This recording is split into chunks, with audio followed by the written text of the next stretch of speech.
say. It's not my fault. It's not my fault. It's the cat's fault. Mm-hmm. We bought her catnip and she didn't care. She did not.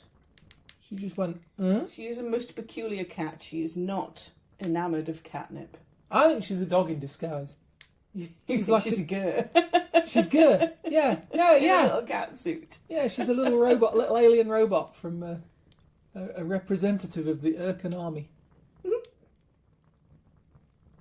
Or possibly not, I don't know. Possibly not. Shall we begin? She clatters about a bit. She does. We just let her get on with it. Shall we get on with it? Yeah. Okay. Might be a plan. Alrighty. Yeah. Do you want the music now? Yeah, that'd be good. Do-do-do-do-do. I love the way you sing that. Do-do-do-do-do-do. And I know it's been written by somebody else for other purposes, but I am coming to think of it as our theme tune. Yeah. I'm not sure the said person would be overly pleased at that. But, you know, they make it available under Creative Commons licensing. Yeah. And stuff. And we're still too cheap to, like, commission somebody to do as a proper one. I don't mean a proper one. It's a proper piece of music. It's just, you know, as in a proper one that's for us. Yeah. Is what I meant.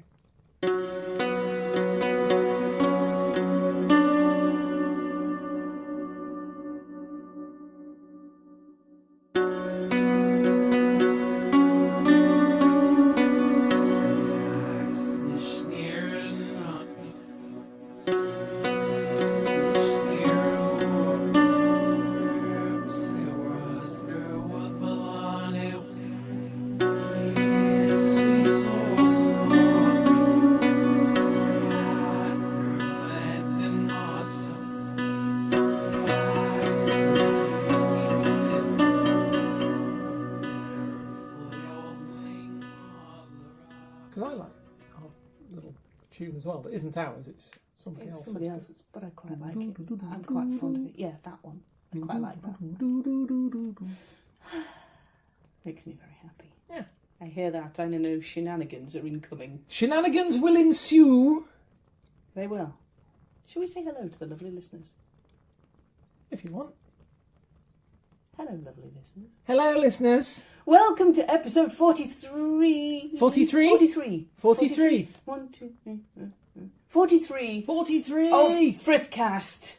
Welcome around the virtual campfire. I'm Suzanne Martin. So it's... What? It's episode like 13 and then another 30. So we go like 13 and then we go 30 and hope nobody noticed. Carry on. Thanks. I'm Suzanne Martin. I'm a UK ambassador for an organisation called TAC, which is the Asatru community. And I'm Kate. Coffee powered dreams. I was just going to leave it there. But, I know you were. Yeah. Very coffee powered today. Yeah, I'm Kate. I sort of I live here, and I'm a Roman pagan, with a hint of druid-y sort of thing, and I like coffee, and I can't drink rum because we're going out and going to have to drive later. I'm a coffee powered druid. I'll leave it at that. Okay. Alrighty. I want to come over like a total drunken lush. Booze hag. Maybe a bit. Maybe a bit.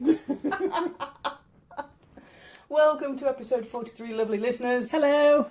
Hello. After our funny episode and then our mostly serious with sharks episode last time round, funny-ish, and then we had our sharks and somewhat slightly kind of more serious episode last time round, we thought we'd look at the Havamal, and we looked at the Havamal first way back in episode something under 10. Episode Mists of Antiquity. Yeah, right back in the beginning, in probably early 2017, we looked at an introduction to the Havamal. It was way back. It was.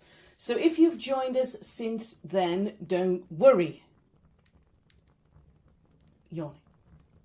Yeah, but I was doing it quietly enough that they wouldn't have noticed until you went yawning. Yeah, but you were putting me off. I can't help it. I've got the I yawns. was sat right here. I've just got the yawns. It's nothing personal. Anybody with don't think I was not interesting. You are very interesting. You interest me hugely. But I can't help having the... Did you know it's actually a myth? It is a complete myth to say that people yawn because they are bored. Or because... Nobody knows why we yawn. No, it's a thing. It's a mystery, and nobody knows. And if you're sitting in a meeting or a class or an academic lecture, or you're at a class, or you're at a theatre production of some sort, or you're talking to your beloved spouse, and you yawn, it's not because you're bored. It's because nobody knows why it's because nobody knows why we do it. Okay. You can't look at me like that because I'm not bored. You can't look at me like that. Okay, fine. Anyway, I'm not bored. Carry on. Okay. If you have joined us since we did our whistle-stop tour of the Havamal, which started with a very bad joke as far as I remember, and we've kind of continued with the bad jokes ever since. Did rather, didn't it? It did. If you joined us since then and you haven't quite caught up on the earlier episodes, don't worry. We're going to go over a little bit about what the Havamal is so that, you know, you can have a bit of a memory refresher. And then what I'd like to do in this episode is go over some of the verses that I really like. Okay. This is all not necessarily UPG, it's just my personal opinion of the verses that I quite like and the reasons why I like them. It's not necessarily UPG? No, it's... This being... It's not necessarily unverified personal gnosis, so it's not an individual personal experience that I am the only one who can hold. Mm-hmm. So it's more like my personal opinion about which of the 164/5 verses I really like. We don't have time to go through all of them because that would make a very, very long podcast, and while some of you might enjoy it, others of you might be late for work, and that's not good. I'd enjoy it. I know. We could do it in bits, though. We could. 17... When you say 164/165... Yeah. I'm getting a vibe of Star Trek here, where there's arguments over the status of the original pilot episode, which is two episodes but one story. Yeah, something like that. Okay, yeah. I can't remember whether it's the cage or there's something else. Okay. But anyway, there's arguments, because I remember they featured it in South Park once, about arguments over how many episodes there were. But in this case, it's because translation reasons. Uh-huh. If I pull it down to its simplest, easiest reasons, it's because translation reasons. When this poem is written out, it's written in Icelandic. Okay. And it's written down in a 13th century, on a piece of paper in the 13th century, or piece of stuff in the 13th century. Since then... Well, like on the back of a cow or something. Yeah. Movable Havamal. Which, you know, ties into bovine bank accounts quite neatly. Thank you very much for that link. That was quite inspired. I do my best. Okay. When you come to translate it, some translators will look at 164 verses and others will look at 165. Okay. And that's where it gets to the fun and games, which we're probably not going to get into in this episode because I want to look at my favouriteest bits. Alrighty. So just briefly, what are we talking about when we refer to the Havamal? What we are talking about is a poem. Don't swish off if you hated poetry in school. It's not that kind of poem. This is a poem with a lot of advice in it, a lot of straightforward proverbs, if you like. Okay. For me, there's not a lot of metaphor that they use. There are occasional ones, but a lot of it is very, very straightforward, very blunt, which I quite like. Words. And each translator that's had a go at it, of which there are legion, there are around 4,300? Yeah. No, probably quite a few more than that, actually, with the Havamal. More than one legion? Yeah, more than one legion. You've got all the, hoplites and foo on the back. No, there's about 7 major translations of it. There's 7 big, well-known ones. These are all available for free on the interwebs. Okay. All the big translations. Each translator doesn't translate the text exactly the same way. They all have their own specific interpretation of it. So, to give you a rough example, a translator working in 1908 is going to translate things differently to a translator working now. Makes sense. Because they're going to use different words. They've got different understandings. Their own understandings of what words mean is colouring their understanding of interpreting that text. It's always the nightmare, though, isn't it? I mean, it's the problem that monotheists have had for, Abrahamic monotheists have had for centuries, is the fact that people are picking up bits of old gospel texts or whatever and translating them through Greek, through Latin, through Aramaic, through whatever. Yeah, and then suddenly you get an English version which doesn't quite say what the original Aramaic said. And you've got various different English versions that say slightly different things. Or, Yeah. And then you get revised versions, international standard versions, etc., etc. And then you've got trendy versions. Then you've got the trendy versions. So our equivalent of the trendy versions are that you can get people reimagining this. Okay. So there are people who've looked at the verses and reimagined them, not literally translated them word for word, but reimagined them using the spirit of that verse into a verse which says something either in the style that they want to portray or that uses the words that they want to use, which might not be an exact direct translation of what's going on. And I'll give you some examples of those later on. The really, really too long didn't read version of the whole lot of that introduction is that the meaning of these verses can change from copy to copy, even if it's slightly. Okay. It provides endless entertainment and discussion for the modern heathen. You get two versions of the Havamal, stick them in a room full of heathens, give them mead and just watch them go. Nice. Because it can take hours for people to understand these through the lens of faith, through a theological lens, through an understanding as a modern heathen looking at a translation that was done in 1908 from Icelandic.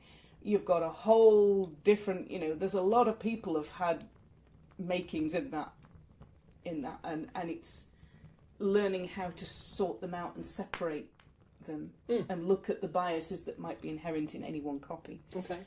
The Havamal splits very neatly into sections, and a lot of the verses I'd like to go through today come from the first sections, which are what they call the wisdom for wanderers and the maxims for all men.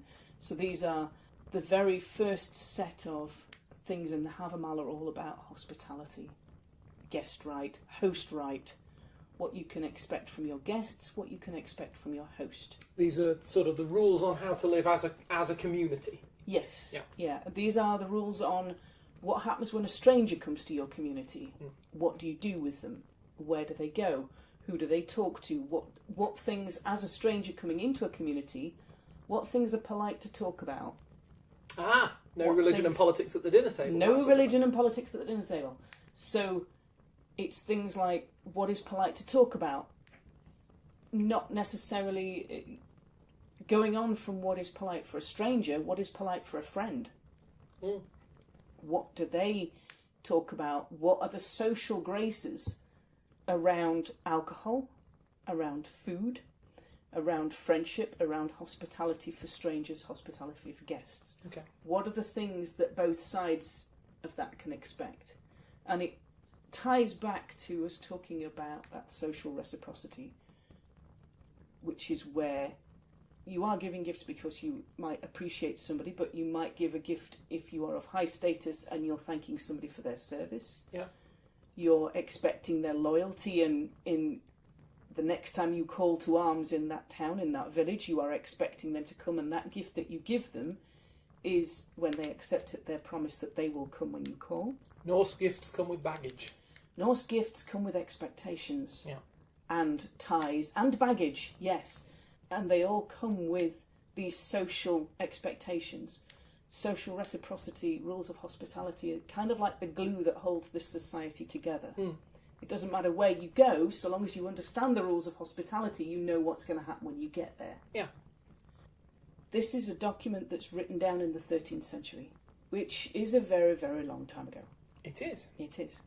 So you're thinking, 13th century, the society then is a whole lot different to the society now. I get to wear trousers. So the society that we have now has values, concepts, ideas, standard relationships that probably weren't even thought of then. We have electricity, we have roads, we have cars, we have the internet, we have transactions where we don't actually have to produce clinky money. This is true. Yes, we can just wave things at other things and things transfer through the air. Yeah, we don't get to barter anymore, No. being the downside of that. Bartering is gone, hacking is now in. Yeah. There are parallels with Hack Silver, but my brain's too tired. So, how does a document produced then hold society value now? Because we have two different, very, very different societies. We have two very different sets of values. We have two very different understandings of how the world works. We have gods that have developed 1,000 years since then. So how do we relate those values in that document to what's going on now? And if you remember back a little bit, I said it was full of very, very plain-spoken, practical advice. Yeah.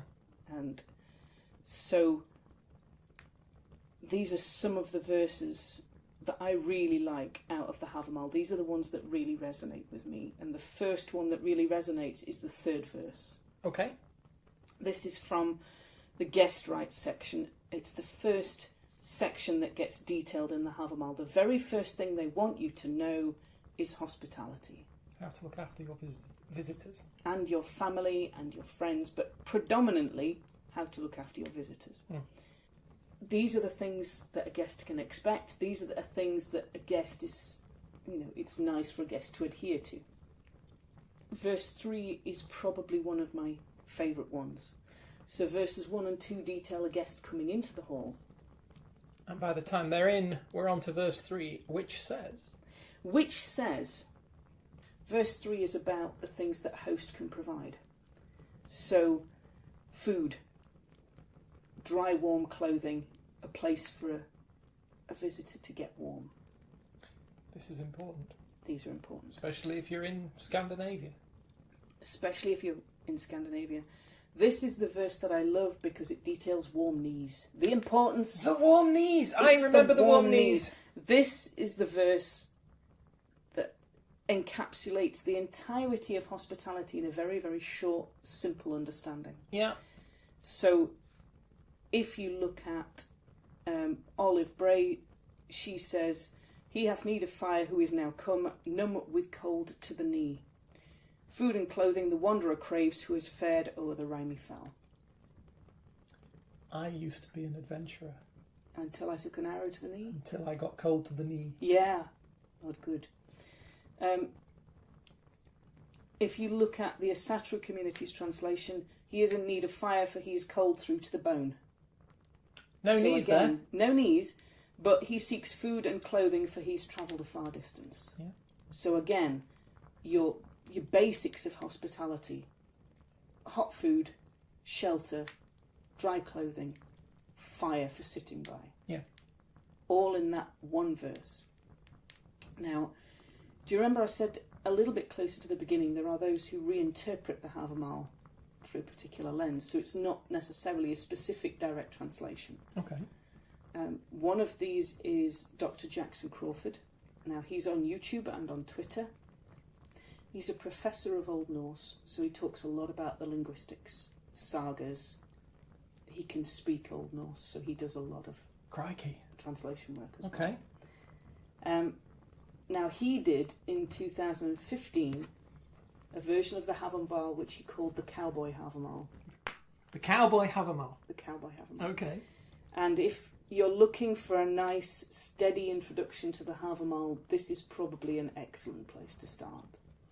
I always imagine the person that's saying this is kind of a world-weary older person sat on a rocking chair out on a porch watching the sun go down and saying, "Right, pin your ears back and listen to this because I need to tell you some stuff." Yep. Okay.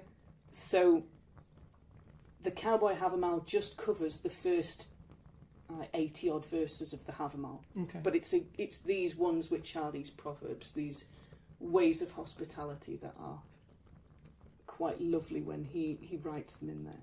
I do like his translation. They make me smile very much. Yeah. If you're going to study the Havamal, pick up one translation to start with. Read the whole thing through. Yeah. Get used to the sections of it. Get used to what kind of language they use. And when you're a bit more familiar with it, find another version of the Havamal and read that and compare it to the first one. And when you've kind of, got yourself to the end and you think, right, I know two, pick up another one. Pick up another one, and another one, and another one. What are the bits that don't change? What are the bits that don't change? What are the bits that change a little bit? Which translations do 164? Which translations do 165? Which translations are reimaginings? Which are direct translations? You can have endless fun with the Havamal that way. So what does verse 3 of the Cowboy Havamal have to say? Well, let him get close to the fire and have a chance to dry his clothes. He's been walking in the mountains, and that wears a man down. Yeah. So it's this very, very plain-spoken advice. Yeah. Pin your ears back and listen. So, Olive Bray's got the rhymy fell. Yeah. So she's got the hills in there. Yeah. The Cowboy Havamal's got he's been walking in the mountains. Yes. So and it wears a man down. So he's tired, he's cold, he's hungry, he's come to your door. What are you doing? The TAC version, now obviously, far be it from me to highlight, I'm not saying... They don't... The TAC version doesn't talk about hills, it just says he's travelled a far distance. Yep. Fair translation either way. But again... It gets the message across, it gets the point across. Gets the point across, and depends on what you like. Depends on what translation most resonates with you. You'll probably find that one does or two do more than others. And then, use those as your base for jumping off and seeing what the other ones say as well. Yeah. It's not just food and warmth and clothing that the Havamal talks about. There are an inordinate amount of verses about beer. Good. About alcohol, specifically. Good. If we look at verses 11 and 12, they're talking about alcohol, but they're talking about it in moderation. I'm sorry, what? I know. It's great, isn't it? You're going to have to explain that one to me. I know. Bruce Hag. So, 11 and 12 talk about the fact that you can't bear anything better than your own wits, and if you're too drunk, that's a worse burden to bear. Yeah. If a person takes with him knowledge, he can take nothing better, for a drunken mind is the worst thing he can take with him. Tax translation. And verse 12, alcohol is not a greater thing as it's supposed to be. The more you drink, the less you master yourself. I can think of occasions where I have mastered myself less than perhaps I should. And I can't deny alcohol might have played a part. If you look at the Cowboy Havamal version, the worst way to make yourself into a goddamn fool is to drink too much. Stay out of the liquor except you know your limits. Fair dues. And, oh, folks say this and that, how much fun it is to drink and all, but the more you drink, the less you know. And that's a poor exchange. Yeah. And I quite like these verses. Yeah. Makes sense. You You did sound awfully British there when I you were know. reading that out. Thank you so much. I'm glad it's showing through finally. Verse 19 is again about that moderation with alcohol. Okay. Only drink your share and speak useful words, or do not speak at all. No one can blame you for bad manners if you retire to bed early. So again, it's knowing your limit. It's getting to the point where you're having a good time, but then thinking, right, I don't have to take it any further. I can just stay at this level. If I keep going like this, I'm going to start shouting at folk, /sobbing, /singing. Yeah. Or something. Yeah. And it is not going to go well. No. So I'm going to bed. And yes, they were an armed society, but we have YouTube. This is true. even worse. So it's not going to end well either way. No. You are going to get recorded. Yeah. And everybody's got video cameras on them. Oh, yeah. Wisdom-wise, there's a lot of understanding of wisdom, of learning in the Havamal. Learn as much as you can. Get that knowledge into your head. There's verse 18 is probably one of my favourites on the topic of wisdom and knowledge. If you look at the Olive Bray translation, he knows alone who has wandered wise and far has fared on the way. What manner of mind a man doth own who is wise of head and heart. Hang on a minute. Okay. What?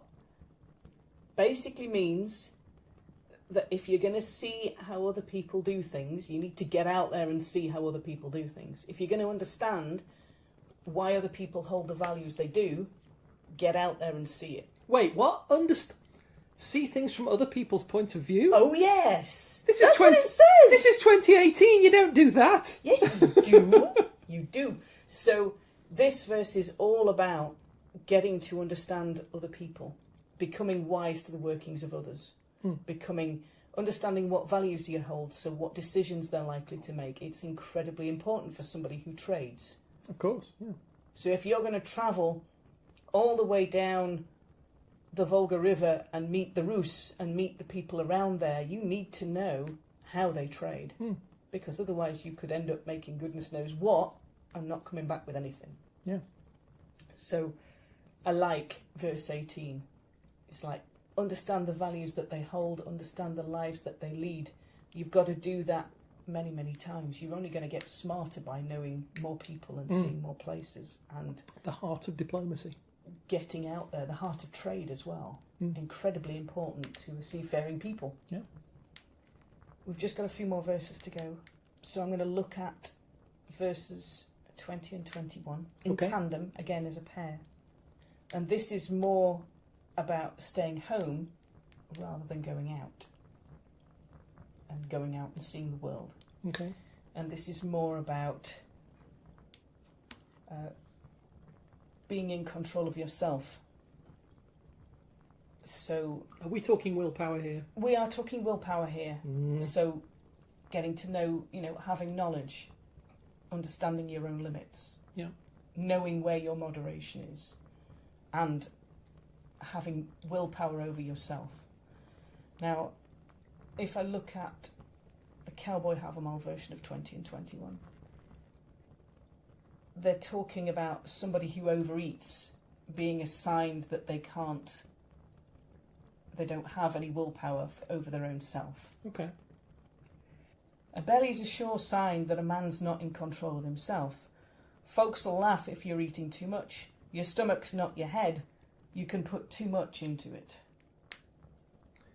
Indeed. Yes. Verse 21 follows that theme. You ever seen a fat cow?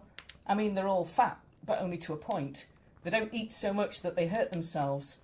And a cow is just about the dumbest thing on this damn earth. So, if a cow can get the hang of how much is too much, a human being ought to get the hang of how much is too much. Yeah. I know, I get that. Let's twist that verse around again, because the other two translations I'm looking at here, the Asatru Community Translation and the Olive Bray Translation, both talk about the foolish man overstaying their welcome, not knowing the measure of talking. So again, not having the willpower to stop. Oh, that's interesting. Yeah. So, the TAC version and Olive Bray, especially verse 21, they actually don't focus on the eating at all. No. Particularly. I mean, they're saying... They're making analogy between the mind and the stomach and filling both. Yeah. And not filling both. All in the same verse. Yeah, so TAC are concentrating on overstaying your welcome. Yeah. Yeah, the foolish will overstay their welcome. Olive Bray does talk about it, but she says, never found is a foolish man who knows the measure of his more. Yes. She's good at these fancy words. She is very... She's 1908. I was going to say, this is what comes of being in 1908, I guess. But this is both of those are talking about the fact that if you're foolish, you're not going to understand when you've hit the overstaying point. And the herds can understand when they've hit their overstaying point because they don't overeat. So why can't a human being understand when they're overstaying point? They know they'll be in. It's like where I used to live. I used to live out in the countryside, as indeed you did yourself. Mm-hmm. But I was in a very sheepy farmery kind of area, and they used to be free roaming over quite a lot of the land near us. Yeah, and you'd have 2 points in the day when the sheep would just. All of a sudden, everybody goes this way. Yeah. And they'd walk all the way across this land and they'd end up over there. And then they'd stand there for the day and then come the evening, it would be the sheep would all go, oh, okay, let's go back this way again. Yeah. And they just do it. Without thinking, yeah. So this verse is, yes, it's making analogy between a full belly and wisdom and saying it's good to have lots of wisdom and knowledge, but it's not good to overeat and overstay your welcome, but it's also not good to, if you don't have the knowledge in your head, when you're a foolish man, you're not going to know when you've overstayed your welcome. This is true. So it's quite a complex kind of, almost like a two-way analogy of all of those elements in very, very short verse. Verse 23 is probably one of my favourites. It reminds me, there's a quote in the 13th Warrior where they are laying down to sleep and the adventurers are laying down to sleep and waiting for the monster to come and attack, and everybody else is kind of rolling over on the side and getting a bit of a kip, and Antonio Banderas' character is laid there looking at the ceiling going, I do not like this, there's going to be a monster coming and everybody's going to sleep and I don't like it. And his friend rolls over to him and goes, what are you doing, why are you still awake? He says, monster, sleep, no, don't want to do that. He says, well, fear profits man nothing. And that's what this verse reminds me of.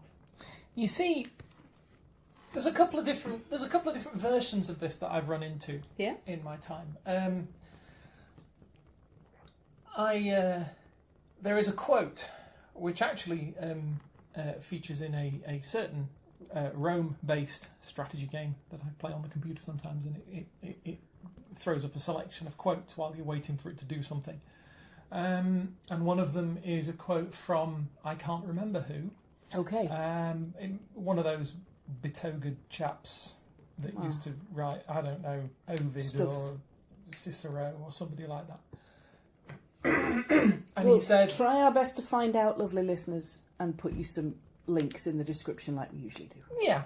And he says, better it is to have a stout heart always and face your share of troubles than to be ever fearing what may happen, or something along those lines. Yes. And it's like, I can go with that. Yeah. Intellectually, I can go with that. And people say to me in real life, because I'm a worrier. I don't know whether you've noticed. I'm a worrier. I tend to whittle about things. Whatever it might be. At all levels of life. And people will say to me, lots of people will say to me, why worry about something you can't do anything about? Yep. Which is fine. Whole verse is about. Well, I'm not going to contest the Havamal, okay. Obviously. I'll just point out... Contest it, discuss it, it's fine. I'll just point out that my response to that is that if I could do something about it, I wouldn't be worrying, I'd be doing something about it. Yeah, there's that It's too. because I can't do anything about it that all I've got to do is worry. Yeah. Lovely listeners, if you figure out how to do this, please let us know. The Asatru Community Translation here is: a stupid person will lie awake at night thinking of all their problems. They are tired when morning comes and their problems still exist. So the Asatru community is calling me stupid, basically? No, definitely not. I mean, Olive Bray uses the more tactful version of unwise. The unwise man. The unwise man. But I'm not making a big thing of it. No, I know. Here, again, it's fear profits man nothing in 4 lines. And it's... For me, the Havamal is almost like chess. It's very, very easy to understand the words. It's very difficult to master what it's telling you. Yeah. For me, personally. You might find that it's like, you've got this. I got this. I done this. It's all good. Yeah. Yeah. I still... Sometimes it's very difficult to get into situations for me, and I have to remind myself what the Havamal says and use that as a guide to try and get myself through a situation. If we go on to our last one, because I'm very aware of the time, verse 127. This is the one that doesn't have, because it's closer to sort of 2/3 of the way through what's going on, it doesn't have a Cowboy Havamal equivalent. Okay. So what I do have here is the Tack translation and the Olive Bray translation. So we're going to compare those two. Verse 127 comes from what's called the Stray Singers Council section. So you might see it as Lord Fafnir's words or Council for the Stray Singer. And all of the verses here start with the same sort of 3 or 4 lines, and then you get the little bit of advice tacked on the end. Yeah. Every verse has the same thing. So, Olive Bray's translation, I counsel thee, stray singer, accept my counsels. They will be thy boon if thou dost obey them. They will work thy weal if thou winst them. She is very 1908, isn't she? She's just a little bit 1908 for my liking. Basically, they're saying, my advice is sound, bro. Indeed. Pin your ears back and listen up, because I'm going to tell you some home truths. I think that's how it goes. I'm going to Viking-splain this to you. Yeah. Yeah. I'm going to Viking-splain this to you. And you are going to sit down and listen. And Okay. this is solid. I think that's how they say it, but I could be wrong. Something like that. Yeah. I don't know. No, I don't know. Well, Olive Bray, the last 2 lines of hers are, rejoice not ever at the tidings of ill, but let thy soul be in good. There's a couple of little hiccups in here for me. If you look at the traditional translation, when you see misdeeds, speak out against them and give your enemies no frith. Now, frith I take here as peace, as domestic peace, peace within a household, Yeah. peace within a community, harmonious existence with others. Yeah. So when you see misdeeds, speak out against them. Give your enemies no peace. Olive Bray's translation basically says, let thy soul be in good, which is, it's got a lot of Abramic overtones for me, that phrase. The Asatru Community's translation, do not rejoice in evil doings, but be happy to do good things. I can go with that a little bit better than I can go with Bray. Yeah. Okay. But I still prefer, when you see misdeeds, speak out against them and give your enemies no peace. No frith. This verse, that line in this verse, Havamal verse 127, is the basis of Declaration 127. And this is a stance, a statement that has been signed by groups and by individuals to state that they are against folkish ideals within heathenry, against right-wing ideals within heathenry. When we say folkish in this context, I'm talking about white supremacist. racists. Racists. I'm not... There are folkists within TAC. There are folkists that are still good people. But the folkists I'm talking about are the ones who are white supremacist, the ones who are racist, the ones who are homophobic, transphobic, biphobic. The ones who are frightened. Those ones! Yeah. Yeah, those ones. The one thing they all have in common is that they fear. They fear difference.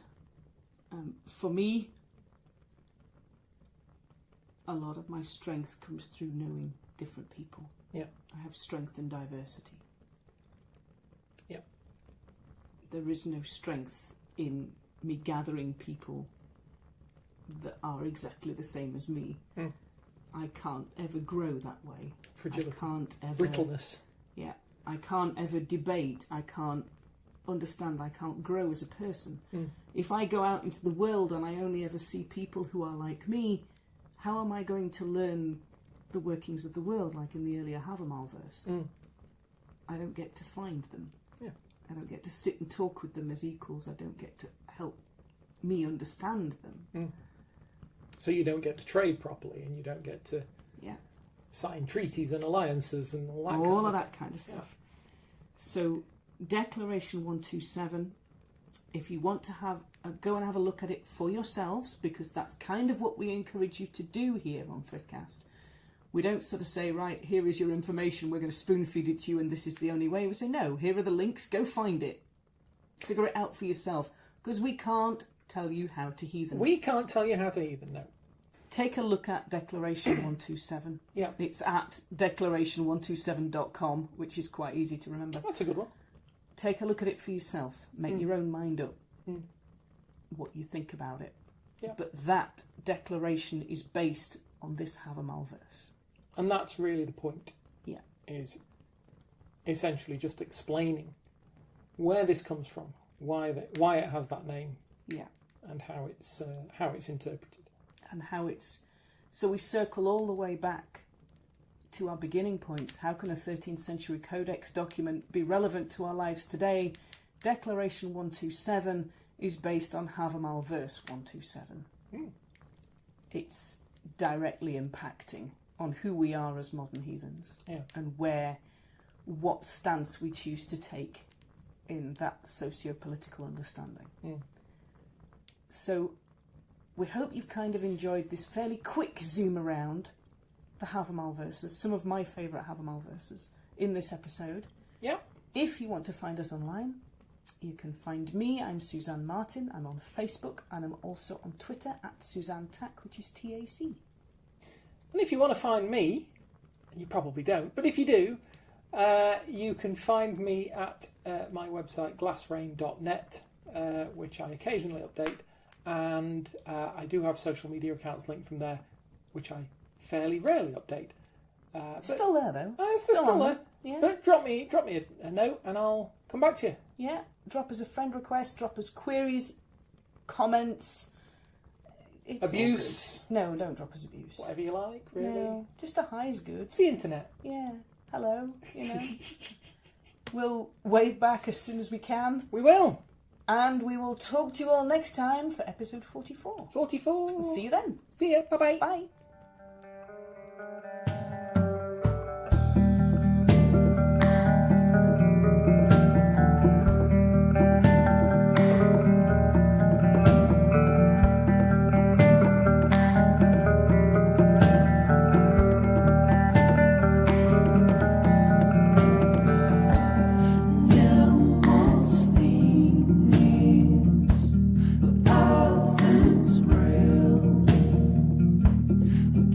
Still